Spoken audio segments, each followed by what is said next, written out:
We're going live for Tuesday Talks. Now, Tuesday Talks is all about getting to know an individual. What do they care about? How does that reflect in their career? And what makes them tick and why they do what they do. Now, today's guest is Joey. Joey is a dynamic health and lifestyle coach specialized in WILDFIT, Holobody, 10X. His personal journey through overcoming depression, lack of energy, and brain fog ignited his passion for transformative power of nutrition and lifestyle changes. And he now guides people towards profound health breakthroughs.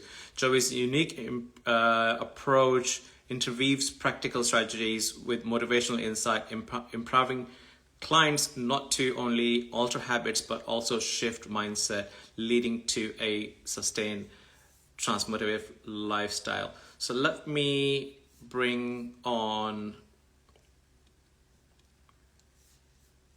Joey here. I see you, Joey. Let me just do that for you here. Okay, and I'm gonna put this down.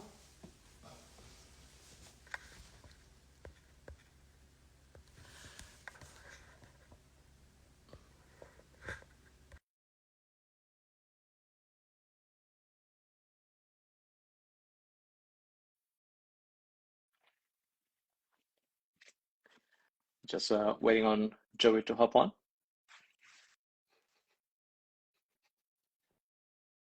Hey, Joey, how are you doing? I am really good. How are you today? Just switching over to the headset because for some reason it just wanted to disconnect again. Oh, okay. Yeah, it's the technology, right? It always likes to mess with us when we need it the most. Oh yeah. All right. So thank you very much for hopping on to the talks. I've done a short introduction for you already, but you're the best person to expand onto that and let the audience know who you are, what you do. And the biggest question that everybody on Tuesday Talk have every time is, why do you do it? I mean, that's the most important, right? In the end. So I'm Joey. I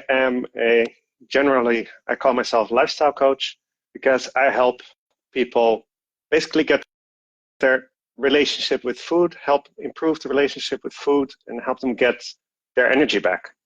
The why kind of flows from that because maybe you recognize, but I know a lot of people around me who, you grow up, you feel quite all right. Then in your teens, you start to push yourself, and then maybe someone starts drinking. You eat a lot of food that might not be the most healthy, but it's all fine. You don't really sleep. You go into school. You seem to be able to do everything, but then once you go beyond that and maybe go into your 20s and on, that kind of starts to come back to you. And so you hear a lot of people who are like, they're always tired or they have trouble with brain fog while being at work. Like all of these things that seem to be nowadays kind of accepted in a lot of Western culture as just being an adult or being grown up. And I didn't agree with that. It's like, I think we can feel better. I think I can feel better. And so from there, I started to, first of all, fix that for myself. But then once I achieved that, I was like, okay, but now I want to help others do the same. Yeah. I really love that. Coming from your own journey of this going through, we all been through that, and as you said, yes, it's accepted in the Western culture. It's being part of an adult or the teenage lifestyle, and you go through it, and then you are an adult, and you're not realizing it's actually your body and all that habits that you had in the past is catching up with you now, right? And you just reminded me, because I love cars, right? So you just reminded me of, like, if I buy a nice car, right, brand new and everything, but I don't look after it. Like I drive fast and I skid around and I don't look after it in terms of like potholes on the road, not driving on the good roads and things like that. What will happen? Eventually, the car parts and whatever the springs and everything that the car has will start to deteriorate, and I will have problems. right? And then I have to now take it to the mechanic to get it fixed, or run around and whatever I have to do to get it repaired and be good enough shape so that I can actually start enjoying the car again. And I love that. That's what it reminded me of. Like, okay, this is our vehicle that takes us everywhere. Let us do all the things that we want to do, right? And we just not look after it by enjoying the moments and experiencing the life we want to experience. But some are healthy, some are unhealthy ways, and mostly unhealthy ways, because we don't, at that time we don't realize it, because I've been there in my college and university years. It's like, yeah, you stay up late, you're partying hard, you're out and around drinking, and then you're clubbing, and by the time you come home, you're still going. And there was a time where I used to be out and about and then straight to work. So I've been out partying all night, and then I'm straight to work, and I'm dealing with it. It's part of growing up, right? As you said, right? So you never clock onto it until a bit later on in the life that your body starts to say, hey, slow down, look after me. I'm not that new anymore, and that's what it is. Yeah. I love that.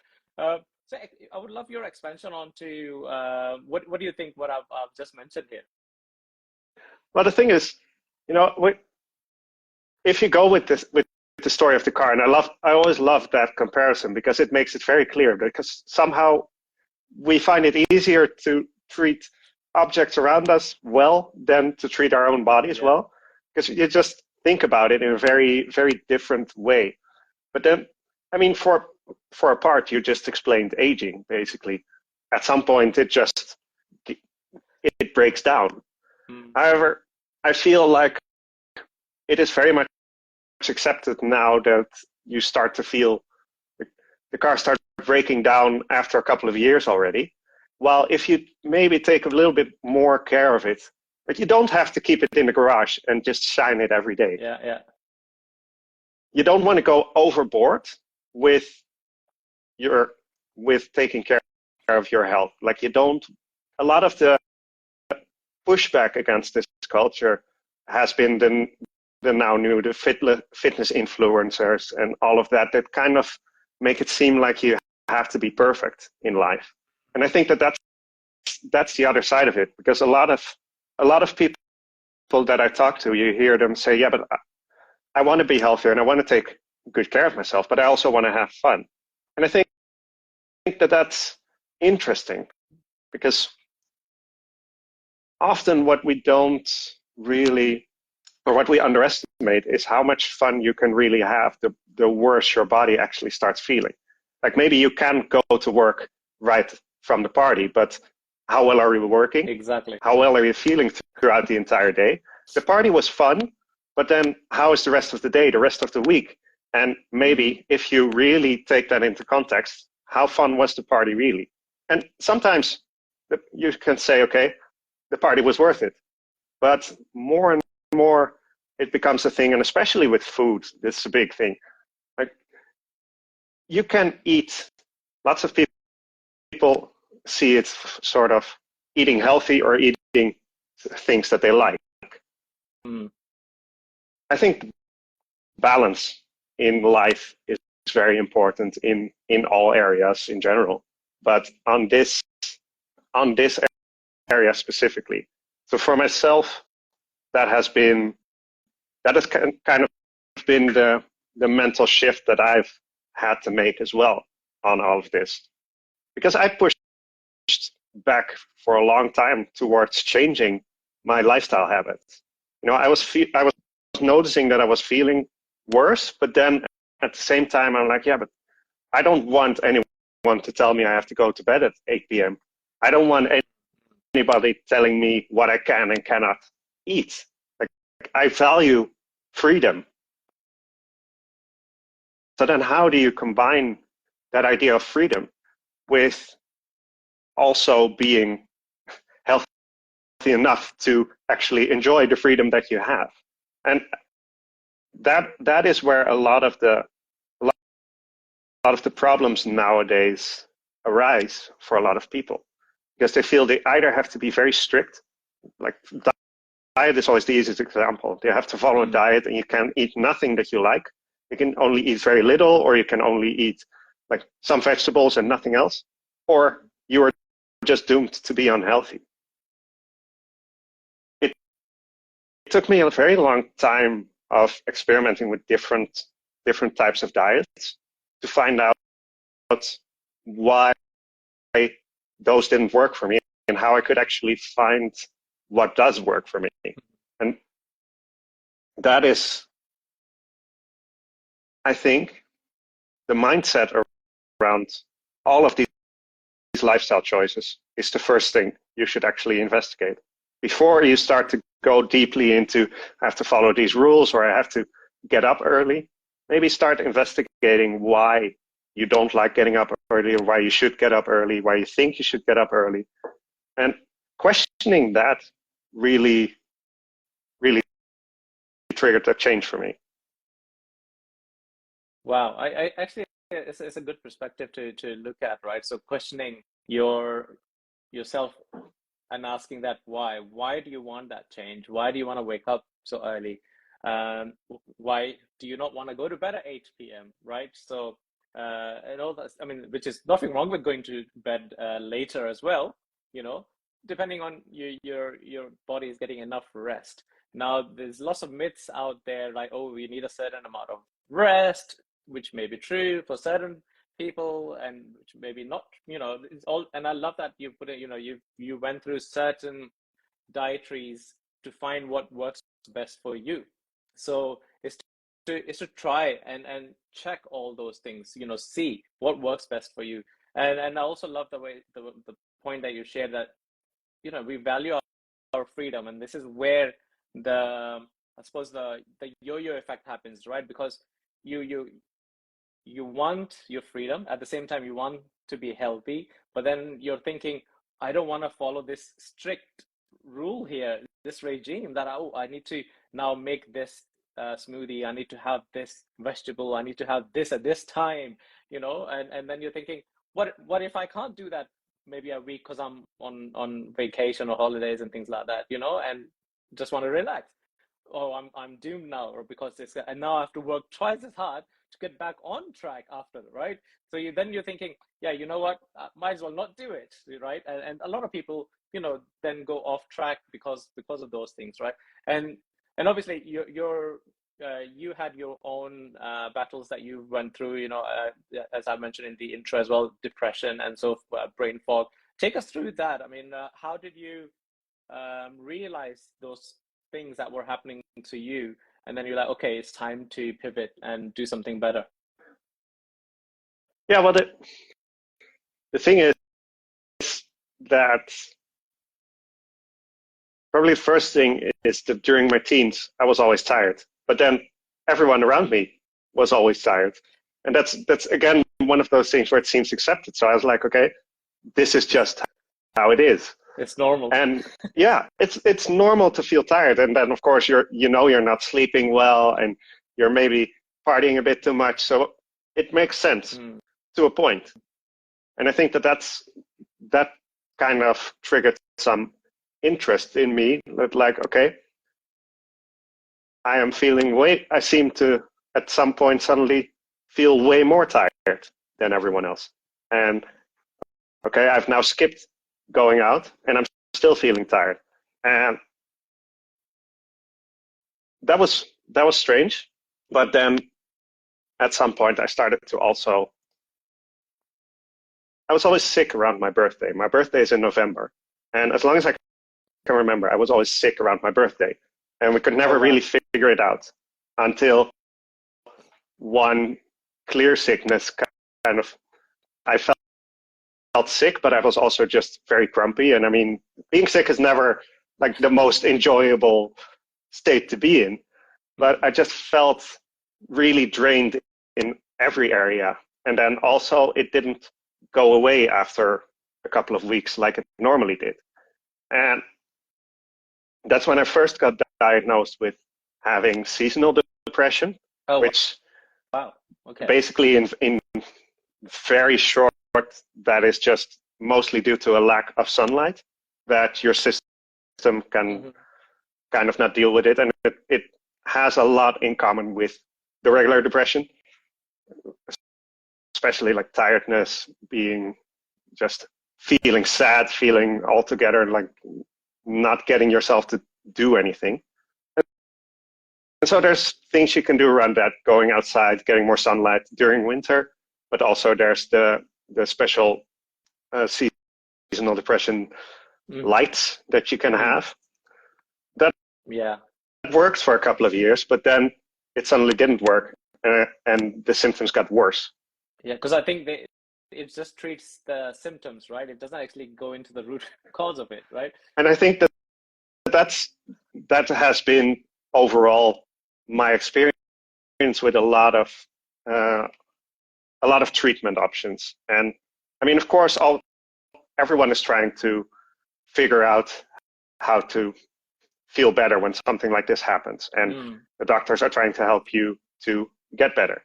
But something like the lights can be very effective, but also it often reverts to being just fighting the symptoms. And I think throughout, I've had 2 major depressive times in my life from that moment on, and my experience with a lot of the default knowledge that comes out from that, because the moment you notice that something's wrong, and the moment I noticed that, okay, the first time I'm just feeling really sad, really long time, and I don't have a direct thing that happened to trigger this.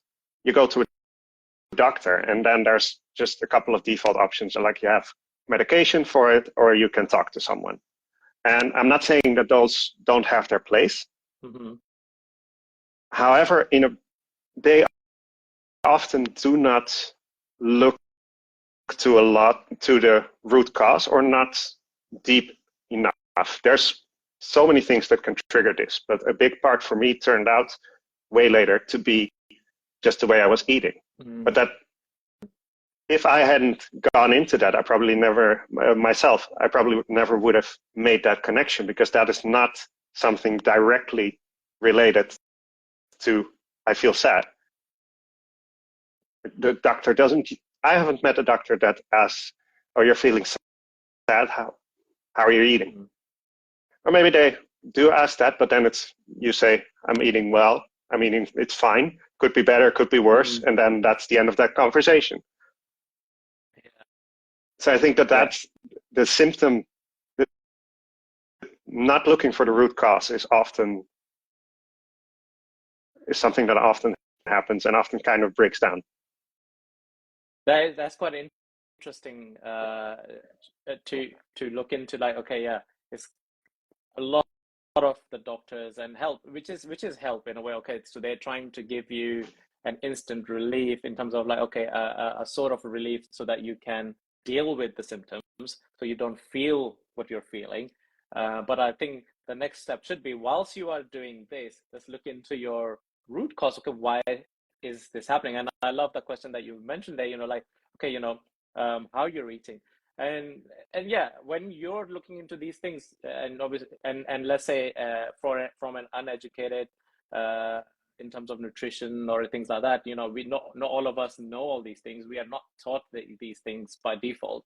So if an educated person who knows these things is asking a person who doesn't know about nutrition, like, how you're eating, what do you think the question will be? I'm eating fine, right? Because I think I'm eating okay. Yeah, I cook on time. I eat it. Yeah, I don't even know there's a time schedule that I'm supposed to eat in, right? So yeah, exactly, right. So I think the question should be changed in terms of like, okay, what are you eating? What time do you eat?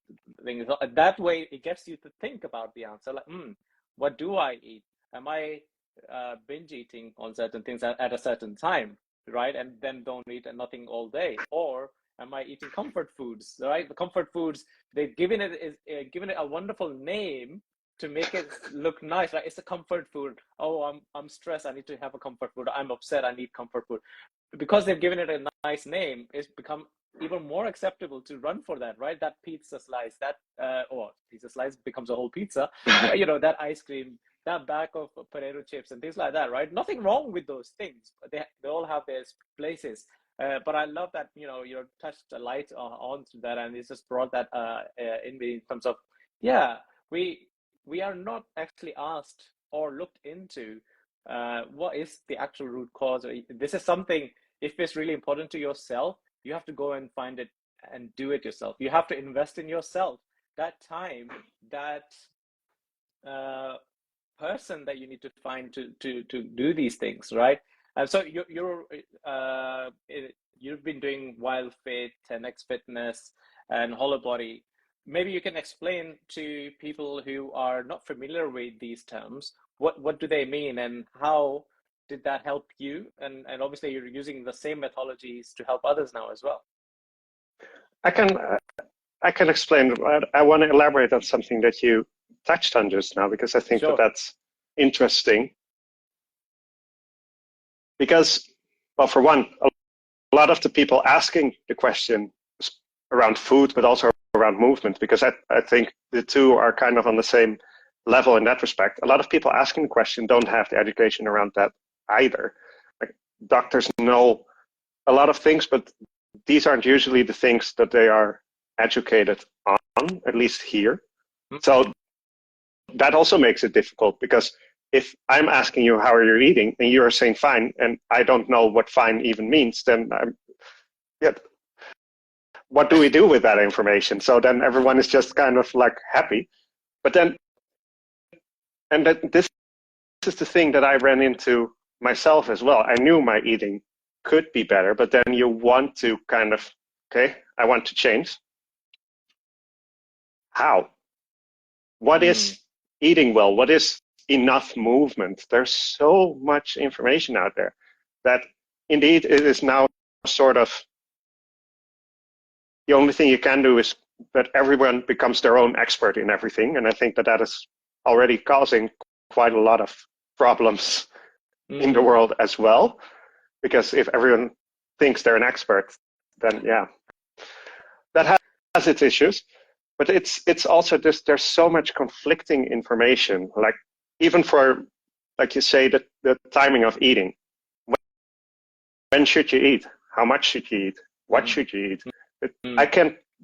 You can easily find even sort of evidence to support whichever stance you want to take. And then you can say, okay, well, maybe McDonald's has pretty good food because they have salads. I need salads. So if I just eat my 3 meals a day there, I have eggs in the morning, then salad in the afternoon, then maybe some vegetarian meat in the evening, because we're very big on all the replacement meats now. Then you must be healthy, right? You can even have milk. Milk is supposed to be healthy, right? So they have milkshakes. Yeah. I mean, there's some sugar in there, but you should be fine, right? You can basically find enough evidence to support any stance that you have. So how do you choose the good one?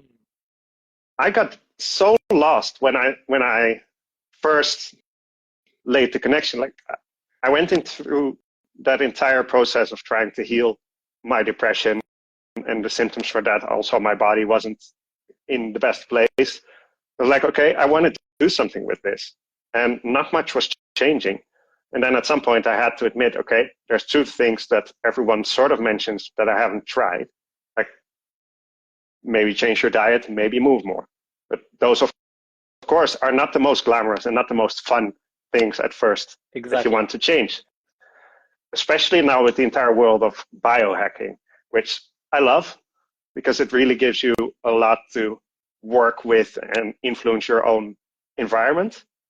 But it can also be another way of just treating symptoms and being like, oh, there's a shiny new pill to treat whatever my problem is. Like, recently there's this shiny new medicine that you can use and then you can lose weight without having to change what you're eating.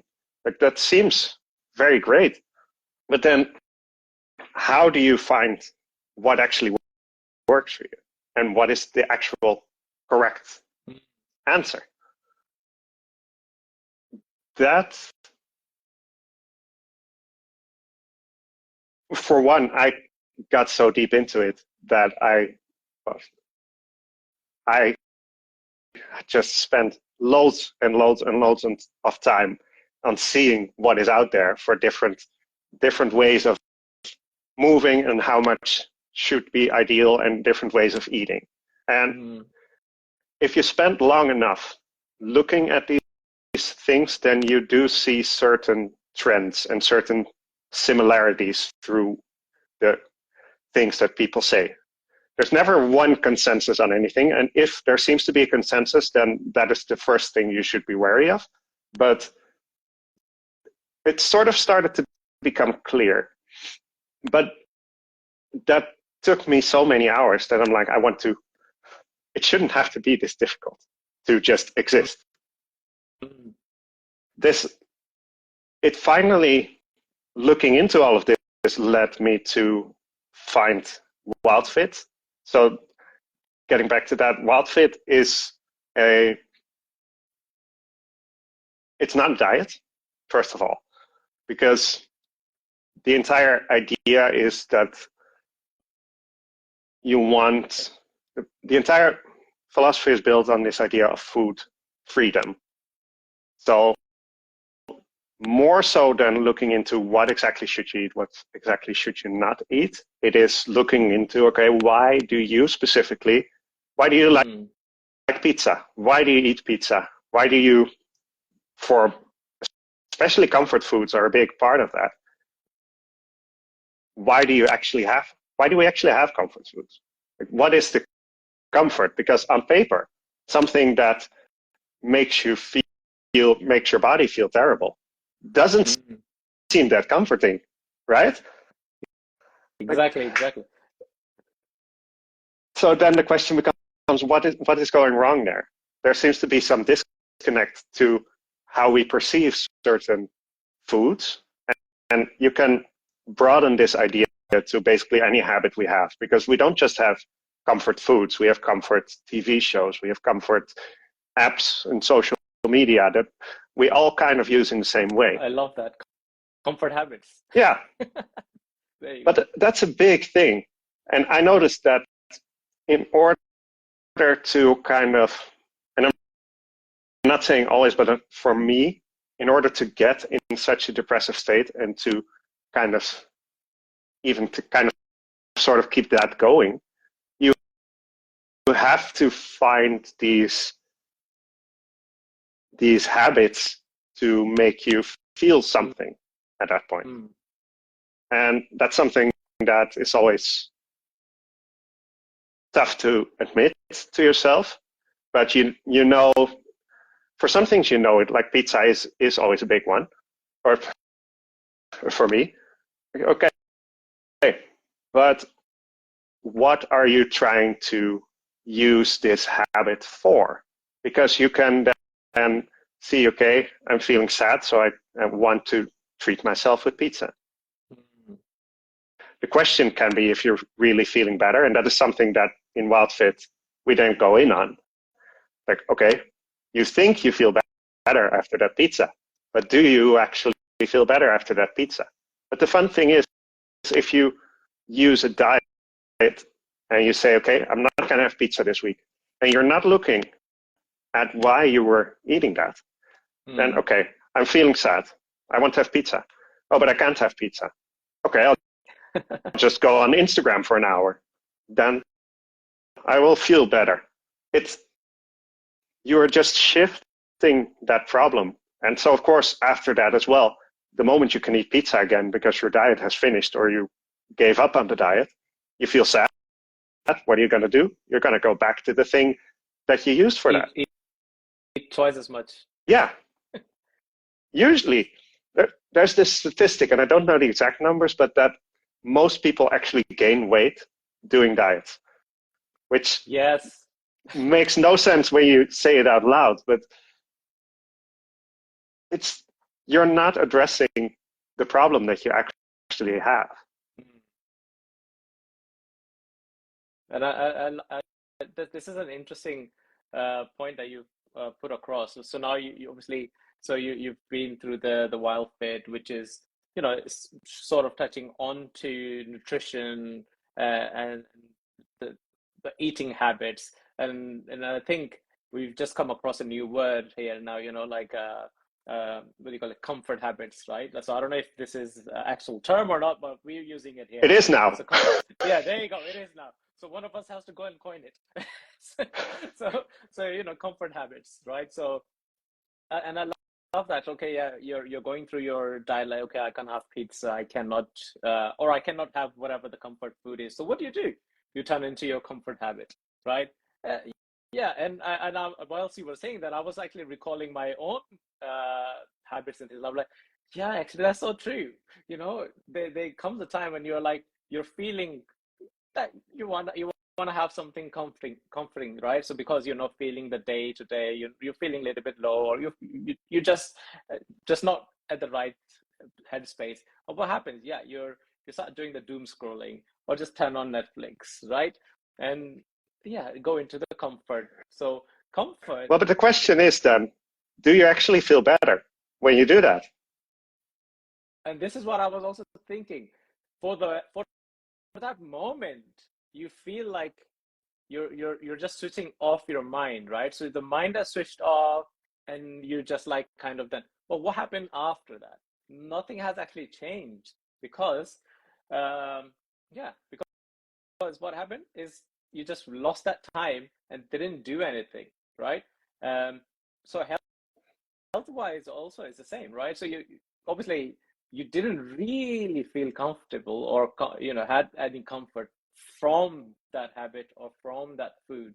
You just thought that that's what you're supposed to get, and therefore your mind acknowledged that's what you got because you just did it, right? And there's even one distinction in there that I always love. When do you actually, because you do feel better when you do that for a little bit, but when does it actually start? Does it start when you do the habit, or does it maybe start when you decide that you're going to give in to the habit? Exactly. And that's what I was just thinking. And that's why I was bringing up the mindset now, because that you only acknowledge that when you think about it. During the process, nothing was happening. And then when you say to yourself, or you think to yourself, oh, that KFC was nice, that pizza was nice, and then the brain acknowledges it and gives you that comfort feeling because it knew that you wanted comfort out of this, right? So when you're watching Netflix, or you're sitting down and doom scrolling, right, and you're like, this was good, right?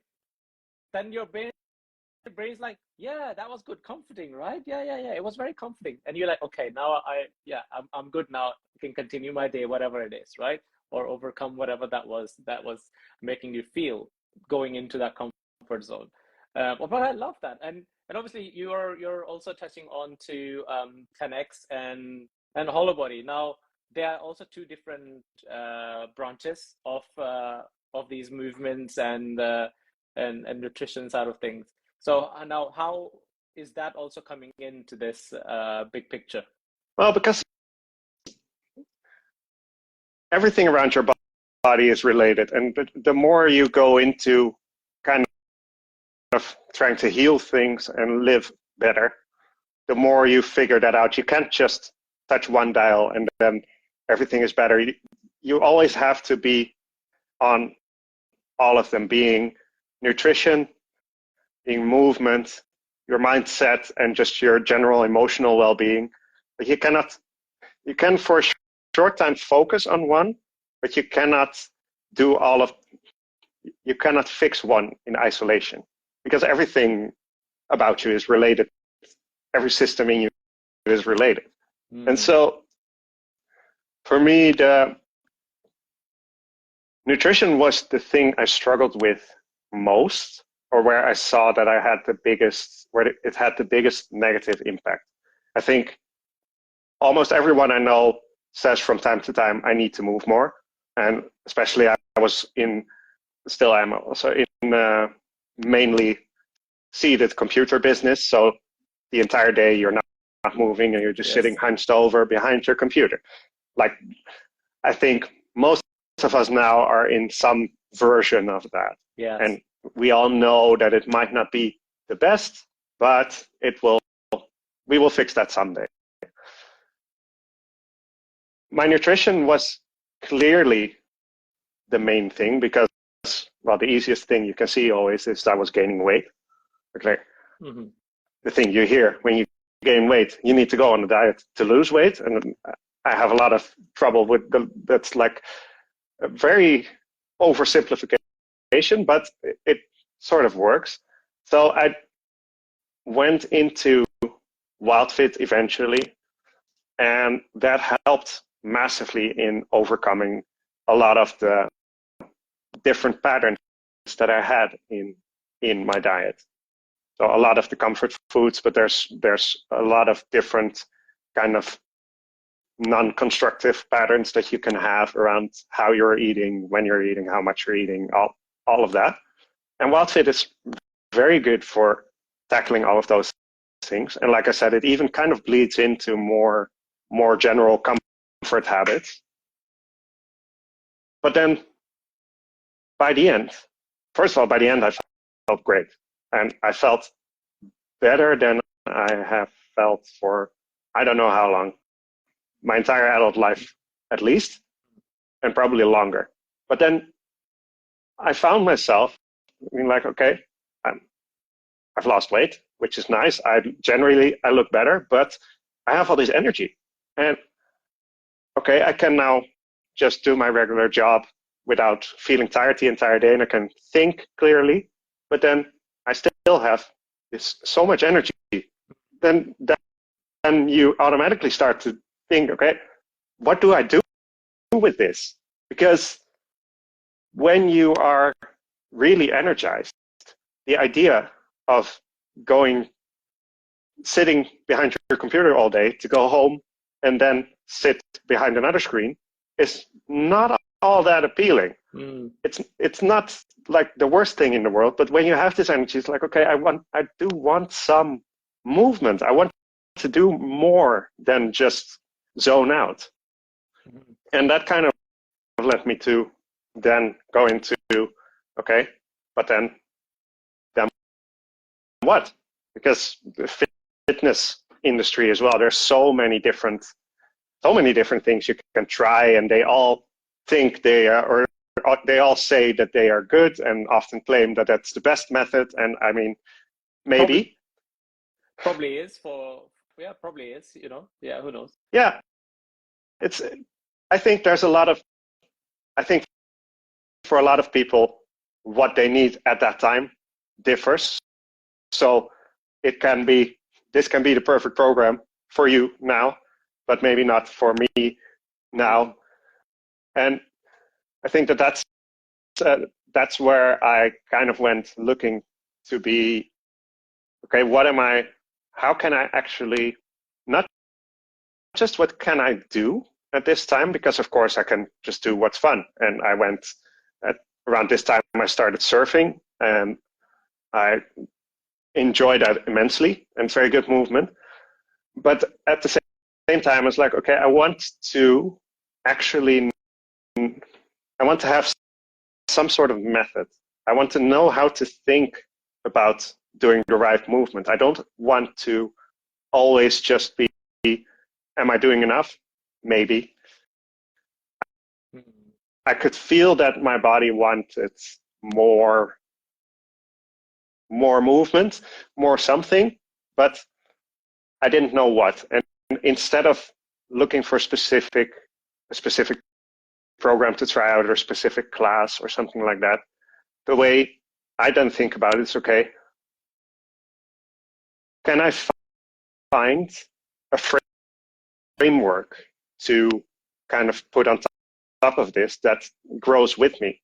So how can I think about my body? And once I start doing some movement, how do I know that it is the right thing for me at that time? And how do I know that in maybe a year's time, when my body has changed and adapted to things, how do I know what to do then?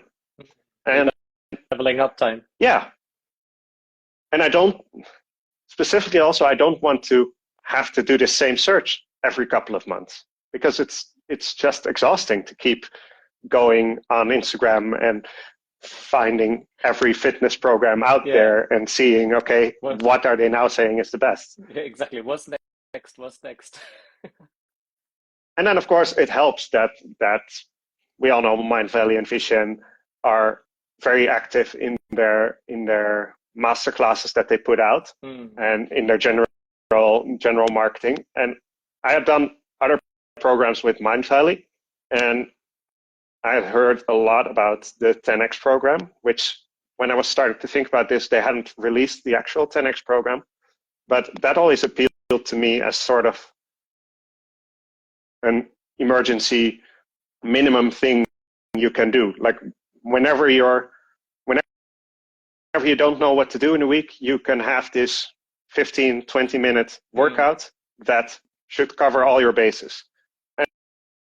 And I did the quest at some point, and I really liked that. And then once I became a WILDFIT coach and started working with people, getting them to the same level where they were like, okay, we have our nutrition at a pretty solid point. Now we want to do more. Now we want to move. I felt that I wanted to offer them this also. And I wanted for myself to know a lot more in how to think about that. So that led me to do the 10x coaching. So I can, first of all, I can help people just experience doing that workout, but also so I can, for myself and for my clients in the future, know how to think about it, know how to improve on it, and just in general have this as a framework for movement in my life. And then Holobody, funnily enough, I wasn't planning on doing Holobody, but they had, at that time, they had a combination of them first doing Holobody, then following up with 10x. Thought, sounds interesting enough, and I'm a big fan of Ronan, who designed Holobody. So I thought, let's do that. But funnily enough, Holobody sort of falls right in between WILDFIT and 10x, and it has a lot of similarities without being duplicate. So the three programs kind of really fit together in the framework that Holobody provides to think about just, well, I mean, Holobody is for holistic body, in a way to just think about your entire body and not just about nutrition, not just about movement. How do you combine the two? How do you combine the two with mindset, with things like visualization and meditation and some of the Silva practices? That it goes pretty deep on that. And so that was kind of an accident, but in the end, that tied everything very nicely together.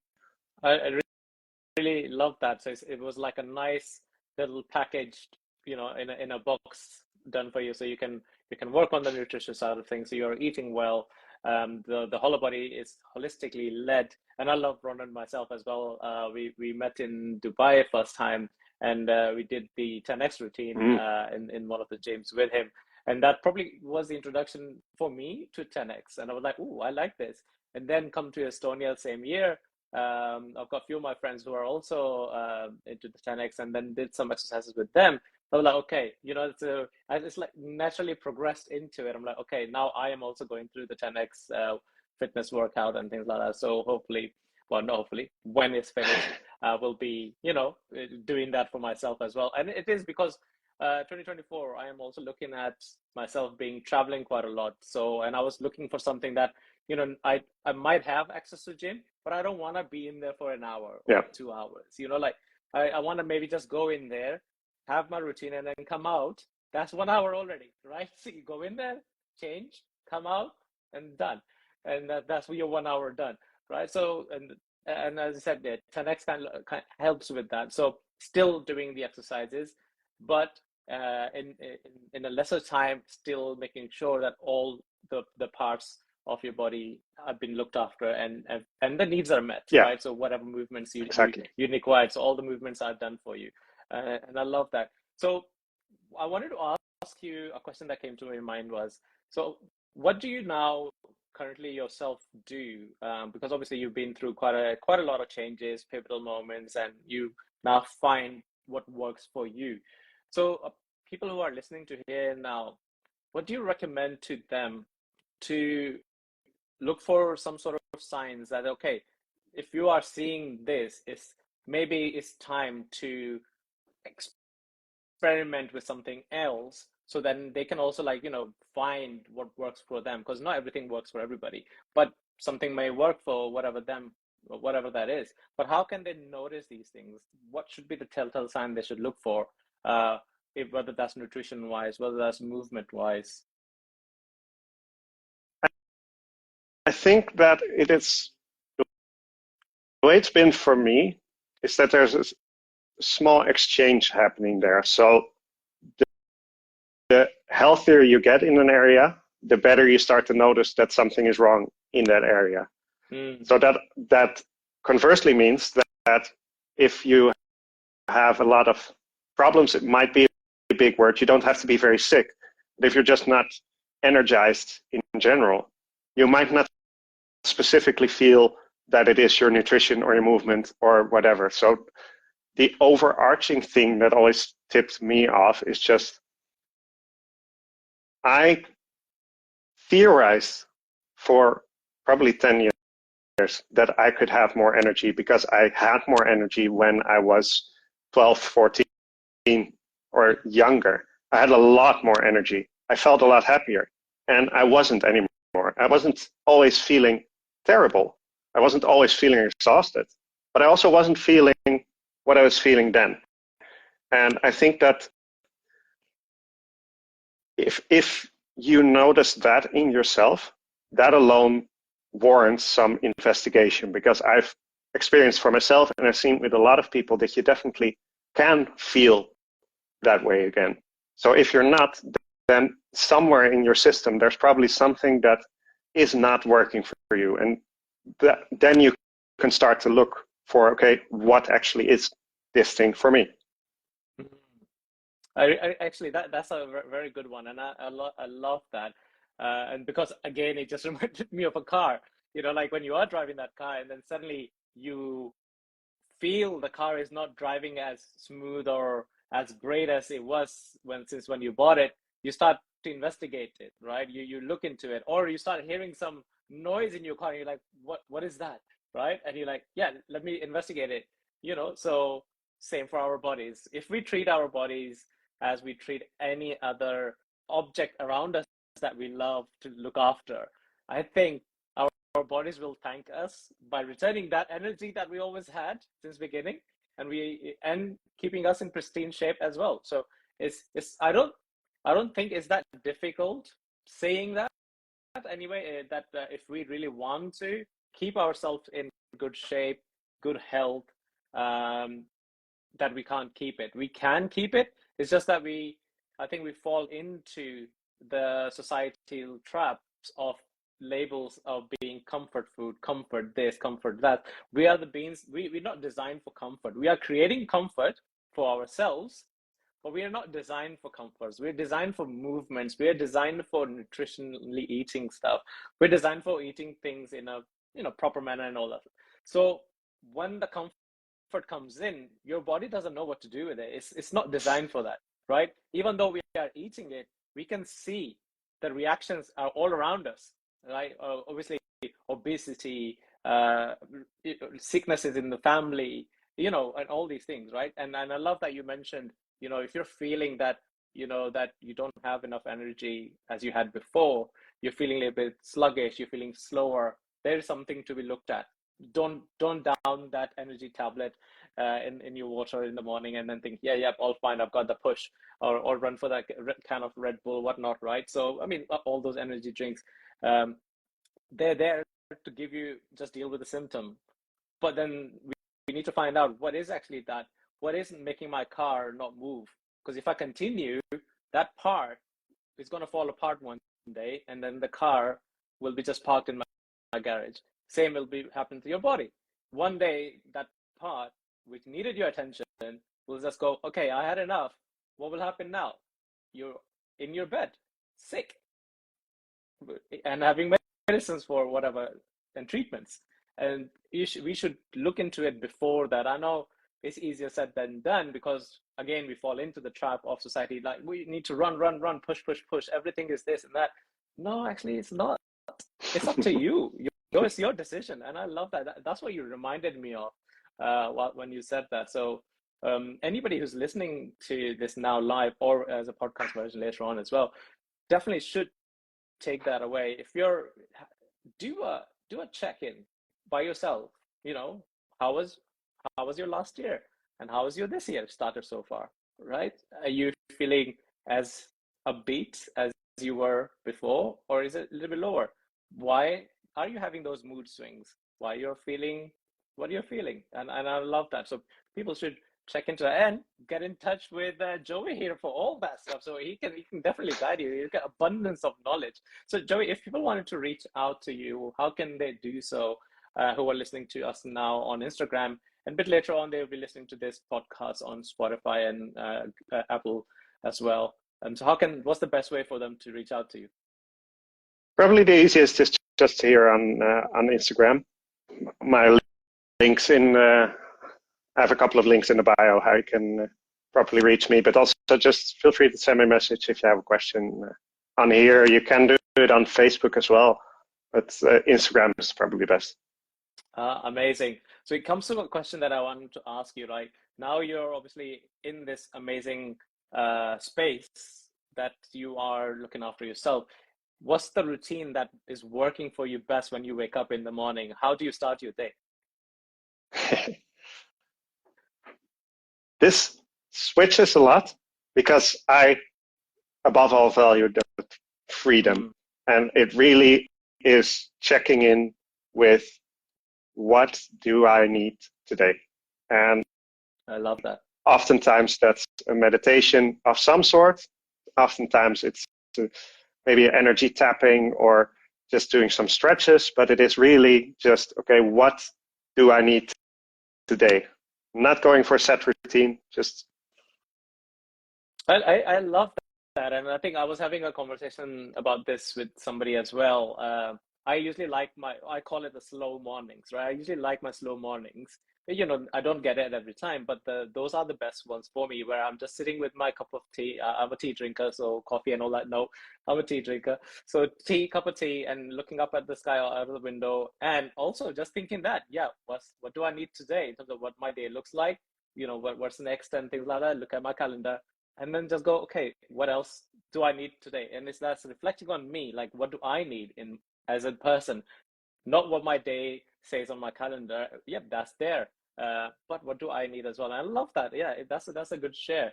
And then following on throughout, how do you close your day to prepare for the next day?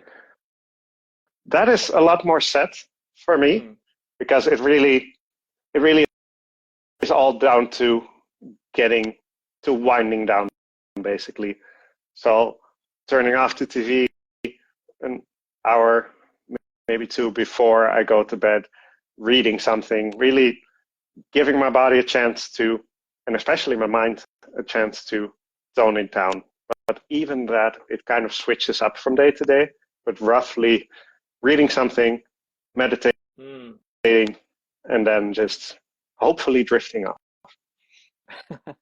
That's quite interesting, and I love that as well. I've heard meditating there now twice in there. So do you suggest that meditation is also a key to calming down your mind, or starting your day with it as well? Because then again, you are still tuning into yourself. And now meditation, I also, because I come from a very skeptic background for meditation in my early times. But then once I started doing it, and I now, what I went through is personal for everybody. You know, there are all these gurus out there, all these people who like to say that do it this way, do it that way, do it this way. There's like 10 different amounts of ways that you can do meditation. What I did find was that I used to do meditation without knowing that I was doing meditation anyway, right? So it was just that, because I had a habit throughout my teenage years to just be in my room, because, you know, you're thinking you've just locked yourself in the room. When I was in my room, it used to be dark, and I will just sit on my bed, right? And just reflect on my day, what's happening. So I developed the power of manifestation, and like, because my brain works in pictures, so everything was pictures, right? So my day is going, so I'm looking back at my day, what I saw, and what was good and everything. What did I learn from it? You know, like, can I do differently tomorrow if same scenario comes along? If I meet the same person, what I need to say to them, things like that. So that was meditation already in the form of, right? Obviously, throughout the years, it became less and less because, you know, you get busier and busier. And then now I started doing back again meditation, but again, it's a mixture of both, right? So I'm still doing that, but it's a mixture of both. So I realized, okay, it's actually a way of just centering yourself and maybe taking stock of your day, right? So like, okay, and depending on obviously each individual, and this is what I say, it's personal. What do you need? What reason are you trying to do the meditation for, right? So I just needed to take your take on that, obviously coming from the holistic side of things. No, I love that you just were meditating already. That's awesome. And I think that's, first off, I try to always, when I talk about meditation, tell people that the way the word is used nowadays, it means so many different things. I heard someone once compare it to the word sports. Like when you say you're going to do sports, that can mean a million different things. And for meditation now here, that is also the case. There's so many different ways, and especially if you count breath work in there as well. Yeah. There's so many different ways you can deal with that. And so the role of meditation for me and in my practice as well is really, often it is setting yourself up for the right day that you want to have and coming down / setting yourself up for the right rest. So basically the way you described is one that roughly what I use to come down at the end of the day, because you just, you know, those nights when you're just laying in bed and your mind won't shut up and you keep going on maybe something that happened or something you have to do the next day. Having a meditation like that can help you to kind of consciously look at all of those things that happened that your mind wants to look at, and then then it's just, okay, we've dealt with that. Now we can relax. And that is what makes it for me so massively powerful. It's kind of sort of a maintenance for your brain, for your mind. And I really love that you touched upon that maintenance for your mind, because that's the strongest muscle in our entire body, who's actually functioning and making sure that you are able to move all your limbs and body and say things and look at things and understand the world that you're looking at. And that's the least part of our body that we actually focus on as well, to help and develop more, right? We want to work on our biceps, we want to look summer body ready and all that stuff, right? But the actual part which needs more support and help is the brain, right? The mindset exercises and whatnot, things are out there depending on, for meditation, very easily done if you know what you want to do with it, right? So as you said, comparing to the word sport, when you say meditation, it's 10 million different things can just spring out of that. So I wanted to quickly ask you, we're going to be wrapping this up shortly as well. So quickly ask you two questions that I ask all my guests before we wrap this up. Right. The first would be, knowing what you know now, right? What would you have appreciated or enjoyed to know in your teenage years? The main thing for that is it's not all that serious. Especially with going into that first depression in my teenage years, which I now see a lot of teenagers struggle with as well. I think it's worse than ever, actually. Every decision seems to be life or death, and everything throughout your school day and which school you go to, and like, there's so much pressure on there, but it really isn't all that serious. And if I had laughed more during that time and been able to step back a little bit and just let go, it would have saved me so much time and energy, and just given me so much peace. So don't take it all so seriously. I love that. Don't take it all too seriously. Amazing message for everybody, because life is for teenagers getting complicated and more complicated and more complicated, because although these technologies and these things are designed for us to again be comfortable and be connected and everything, but that just means we are more connected. The life does not switch off when you get inside the house. You are still connected. So the conversations are still happening all day around. So you're not getting that time of, okay, just not taking anything, like let's just relax, switch off, I'll now catch up with it tomorrow when I meet them again.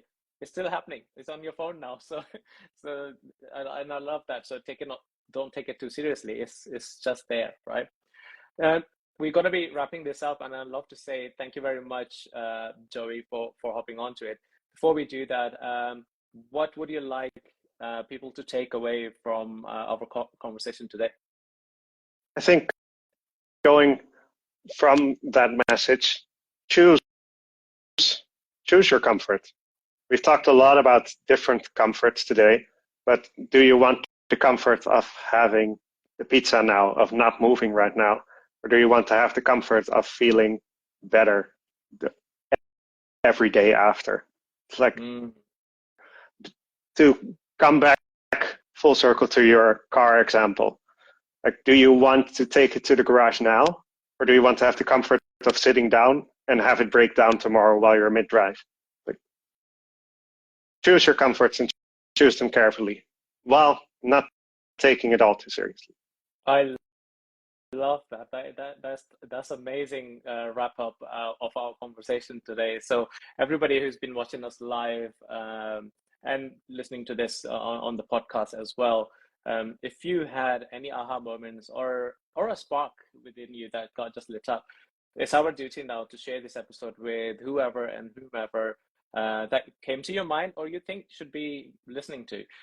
So just tag them on or forward this episode to them, because we don't know who's thinking of a better day or better tomorrow, right? And so by sending this to them, you might just create that spark in them, and they might just take that decision that they need to take to just have that better day, have that pivotal moment for them as well.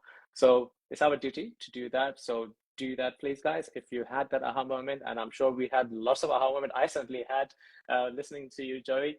Thank you very much again for sharing this amazing journey of yours and so many aha moments with us here as well. Thank you. Thank you for having me. Thank you very much. See you later. Bye.